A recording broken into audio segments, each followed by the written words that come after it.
fitezam-batana, tolakandro, tak'izao ny ambiance atao amin'ity trano natokana ho amin'ny fanatanjahantena ity.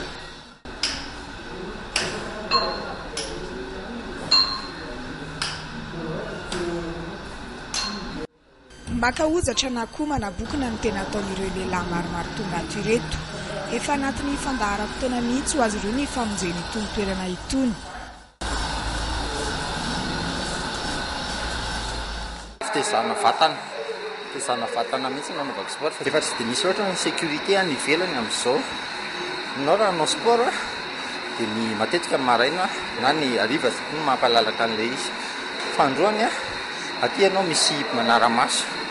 Any ho ana manokana miaraka amin'ny ara-pahasalamana ilay izy dia misy ny coach manara-maso hoe izao mety ataonao, izao tsy mety ataonao.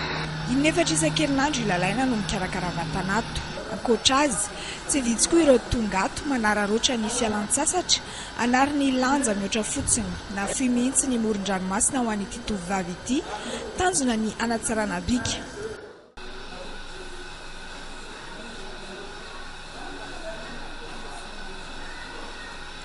Maraina mandrapariva ny andro no izy koa fa ny salle de sport tahaka itony.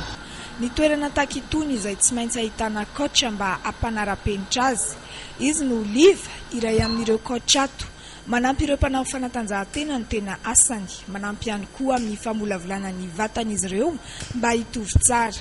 Misy zany natao hoe fitezam-batana ao anaty sala, misy natao hoe fandihizana amin'ny sport mandihy. Dia misy natao hoe resaka rythme, ataontsika hoe mampiasa appareil atao hoe cardio ohatr'izay. Dia misy natao hoe machine fibatana via ho an'ny mpanao musculation zany. Misy zany fitness, musculation dia ny aérobic. Kotrana, fanazarantena, fitezam-batana, ankoatra ireto fitaovana ireto, tsy maintsy ilaina ihany koa ny manao akanjo sy kiraro manokana natao an'ny fanatanjahantena. Manampy izay ny rano ary tsy tokony ho latsa-danja ny sakafo.